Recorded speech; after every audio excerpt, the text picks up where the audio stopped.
I use the mic? Someone want to get up? Yes, no one? Yes! All right. I guess I'm using the mic. Okay.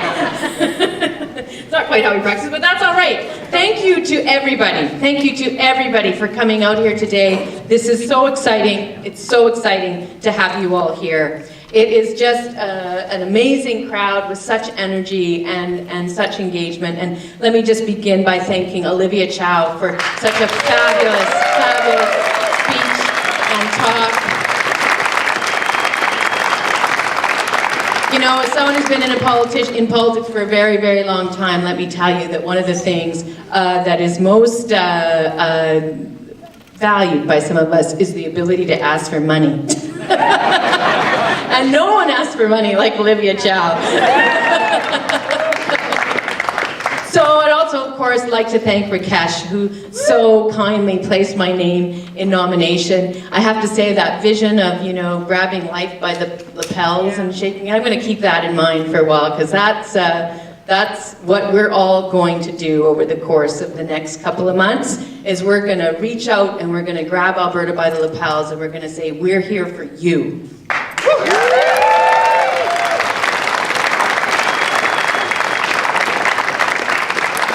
So I'm so honored to have been nominated, to have been acclaimed as the candidate for this amazing riding of Edmonton-Strathcona. It's an amazing, amazing community and an amazing, amazing constituency.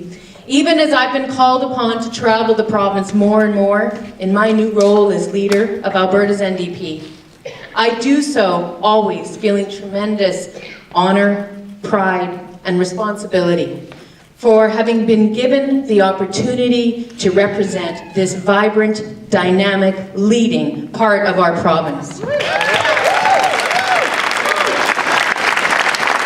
hopes, the aspirations, the views, and the opinions of people in Edmonton-Strathcona have been and will continue to be front and center in the political discussions heard throughout this province. And I know that that happens because I have the support and the dedication and the hard work of you people here in this room. Thank you all so much.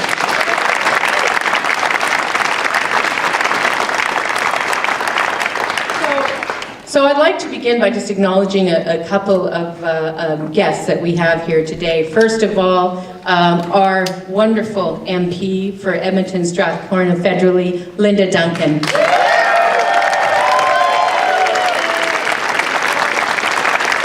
As well, I have here today not one, not two, but three former leaders of our party, Raj Panu, Ray Martin, and Brian Mason.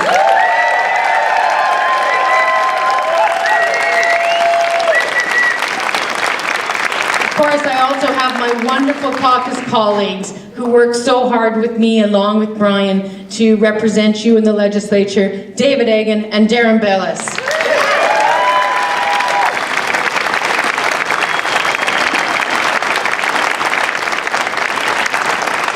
We also have one federal candidate, anyway, I've nominated an extremely hardworking federal candidate in Edmonton East, Janice Irwin.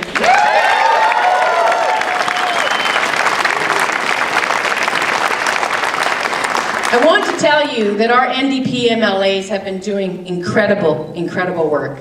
They're sharp critics of this out-of-touch government and fierce advocates for our social democratic values inside and outside of the Assembly. And soon, my friends, they will be joined by a lot of very, very strong New Democrat MLAs with them. And now I would be very, very pleased if every candidate who's running for us so far provincially could stand up and wave to the rest of the crowd.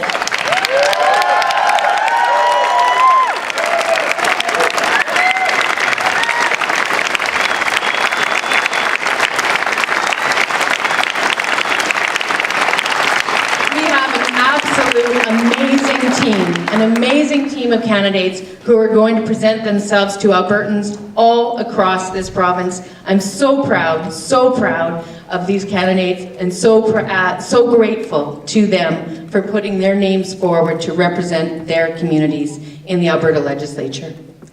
So my friends, we are at an important crossroads for Alberta families, and for our communities. Now, we've heard a lot about the fact. We know oil prices are down, and we know that that's going to affect every one of us.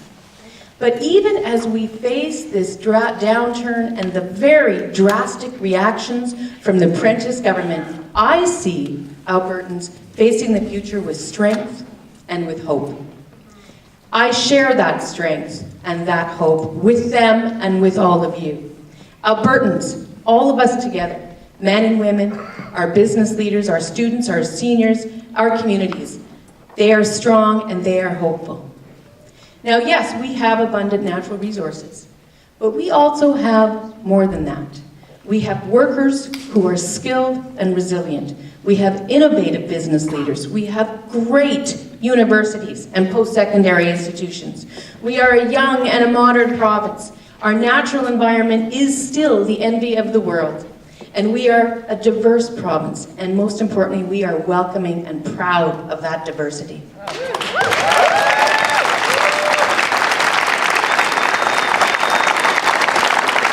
But while our province and our people have changed, this PC government has not. They still refuse to put ordinary Alberta families ahead of their corporate friends and insiders. Once again, they are vowing to protect their supporters, Alberta's and Canada's largest corporations, from paying fair taxes. Now, I've been around this province over the last month or two on a budget tour, and I'll tell you something absolutely with complete certainty. Albertans have said and are saying and believe loudly and clearly that they do not want to see their services cut. Albertans, from every corner of the province, not just in Edmonton, let me be very clear, throughout the province, they believe that there is a need for balance and fairness, and that demands that everyone pay their fair share, including large, profitable corporations. For too many years, corporate taxes and resource royalties have been skewed the wrong way in this province. Just this week, we saw the Royal Bank report yet another increase in earnings, up $364 million over the same quarter a year ago. But we are told by Mr. Prentice that their tax breaks must be protected, must be kept in place, while working and middle-income families will get a new premium for their health care deducted from their paycheck every month. When Jim Prentice tells us that we will have 9% cuts in our public services next year, and he tells us in the same breath that these PC corporate tax cuts will remain in place, what he's really doing is he's really telling Albertans to pay more so that the banks don't have to. And that, my friends, is wrong. It's just wrong. It's dead wrong. Jim Prentice and his PC government don't get Alberta, and they don't get our values. Never has this been more evident than right now. Albertans are inclusive. The PCs are narrow-minded. Albertans are hopeful. The PC government is panicked. Albertans are forward-looking. The Prentice PCs are stuck in the past. He's still working for the bank. He may well be.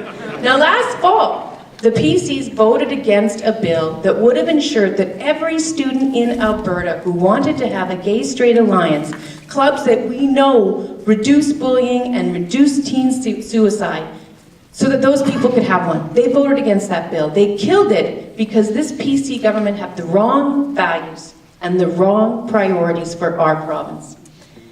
Friends, I know, and our party knows, and we all in this room know, that we need legislation that shows Alberta means business on the issue of equality. Yeah. So today, once again today, I am calling on Jim Prentice to bring forward the legislation that would protect that equality, to get it right this time, and to commit once and for all for putting equality and safety of students ahead of PC politics.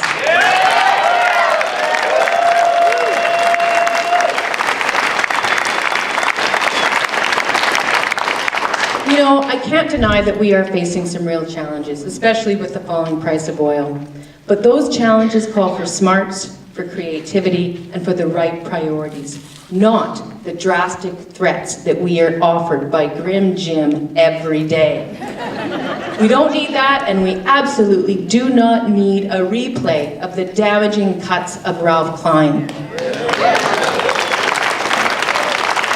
we know the PC's automatic response to the loss in royalty revenues. We've seen it clearly from Jim Prentice. He's calling for a 9% cut across the boards to the services that you and I and our families rely on. He's calling for cuts to seniors' care, to school construction, to fixing our hospitals. And he's making drive-by attacks on nurses, teachers, and frontline caregivers, all of whom he is scapegoating for the Conservative government's own mistakes. It's not good. When things were good with high oil prices, this PC government failed our communities. They threw a big party, and they invited their friends, and they offered the tax cuts for the wealthiest individuals and the largest corporations in the province. And now that things are looking a little tough, Prentice and his PC government are demanding that ordinary people, that you and me, do the cleanup. And just maybe, we might get to return the empties from that party. They threw away our resources in the good years, and now they want working families, seniors, students, and middle-class households to pay the price. That, my friends, is wrong. Now, and let me just say, not only does Jim Prentice's plan reveal a set of values that means always putting the powerful and entitled before the needs of regular people. Let me tell you, his plan just doesn't make common sense. We all know, and everybody knows, Alberta is stronger when our economy is diversified and when we have more, not less, long-term sustainable jobs. But what does Jim Prentice want to cut? He wants to cut the number of young Albertans who can afford to get post-secondary education or training. Times get tough, corporations remain protected, and students are told to pay more. Now, this may help the corporate bottom lines on Wall Street, I don't know, but I will tell you this, it will not make our economy work for us and regular families here in Alberta.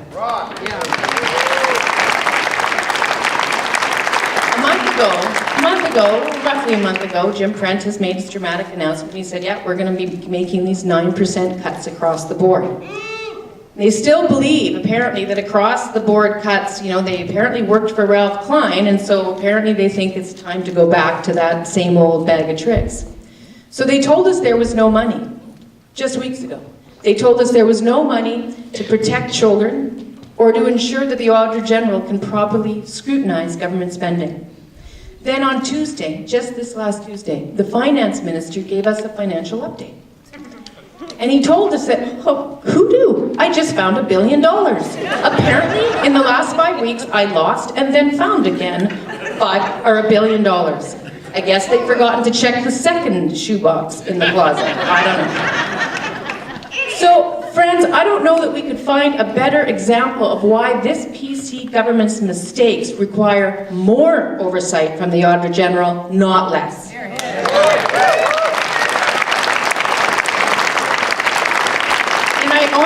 And I say this with only a minimum of rhetoric, because I'm kind of rhetorical, but nonetheless, I say this very clearly. I don't know how anyone who misplaces $1 billion in the space of 5 weeks can possibly make the argument that we should trust him when he tells us we need to cut our schools, our hospitals, our community supports, all in the service of keeping corporate taxes the lowest in the country.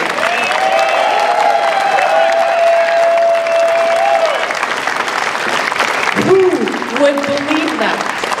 It's simply not good enough, and it serves as just one more example of why, after 44 years in power, this government has got to go.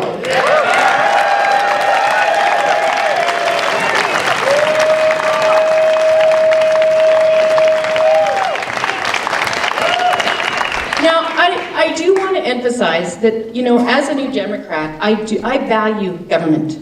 and I value public service and I especially value it when our government and our public service is designed and geared to put people first. And because I value it, I also believe that it's only right that we invest our tax dollars wisely and that we run our public services efficiently and thoughtfully. But there is just no evidence that Jim Prentice and the PCs can or will do that. Over the last many, many years, we've got a record thanks to the PCs, their record. And here's what that record is. No planning for the inevitable ups and downs of the global oil market. No strategy to upgrade our resources here, ensuring that we as owners get the best economic return for our natural resources and creating more jobs, not less, here. No effort to save and invest most of those windfall revenues over the years. And absolutely no effort to get the fair revenue, the best possible revenue we can from our resources at a time of high prices. Crime of the century. Indeed. This record is the ultimate failure of this PC government. And that is yet another reason, and probably the most important reason for why they have to go.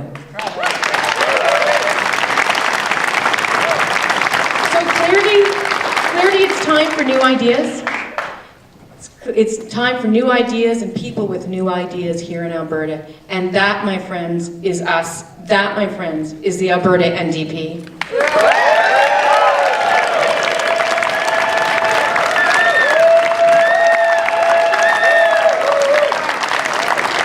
As I travel across our beautiful province, I'm seeing that this time many, many more Albertans are joining with us. And that's because they believe people should be able to count on government to strengthen, not abandon, our communities and our citizens when times get tougher. That's the right thing, and that's our priority. A modern-day Alberta deserves a modern-day government, one that is committed to ensuring that everyone shares equally in our prosperity and our economic opportunities when times are good, not just PC friends and their largest corporations. Working people, new Canadians, middle-class families, students and seniors, Indigenous people, small business owners, family farmers, the list goes on. All these Albertans deserve a fair and equal opportunity to share in the future of our province. Albertans are ready. They're ready to build public health care, to improve seniors' care, and to improve mental health services. They're ready for an education system that is committed to quality learning and one that provides opportunities to all students. And we're ready to make sure that children learn on full stomachs with a school lunch program that ensures that every child can succeed in their school.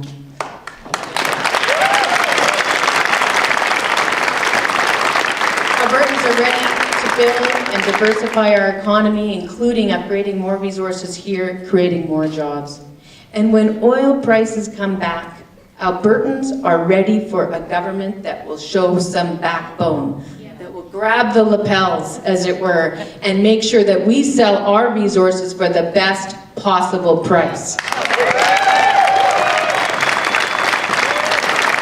We know our oil and gas are our assets. They are assets shared by all Albertans and, quite frankly, by all generations of Albertans. And we have a duty to those people to do better than we have been over the last 40 years. Absolutely. We also need today to ensure fairness in our workplaces with decent minimum wages and with good health and safety laws.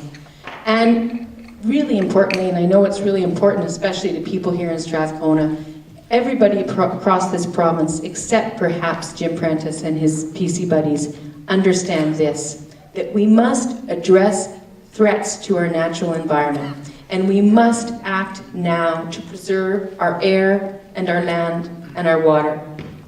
And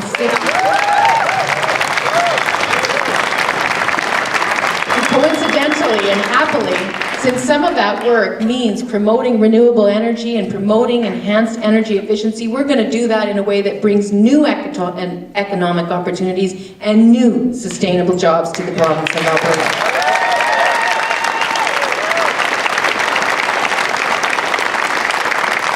And in every corner of this province, Albertans are telling us that we also need to support our post-secondary education. We understand, and they understand, that we need to ensure that we grow Alberta's future prospects by providing affordable, accessible, high-quality opportunities to all those Albertans seeking higher education. Albertans, my friends, do not want an Americanized education system, and they are joining with us to tell the PCs just that.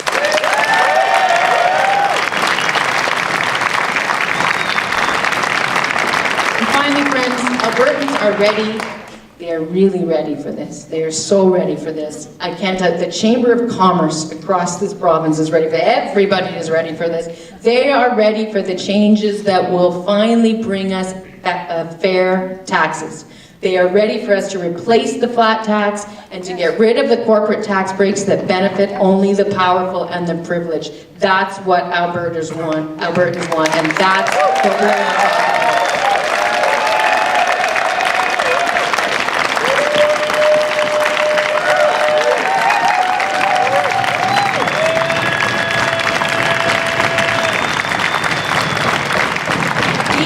Values of modern-day Albertans, and we will stand with those Albertans. And we will stand to make sure that the needs of middle-income families and working families come first, whatever comes from the PCs, because that's the right thing, and that will be my top priority.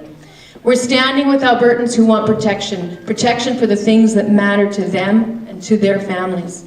We're standing with Albertans who are sick and tired of an out-of-touch PC government that has been in power for far too long now. And we are working every day to make things a bit easier for everyday families, not harder. Friends, we have a great province with great people. Let us all stand together and make it better for those Alberta families who want a voice.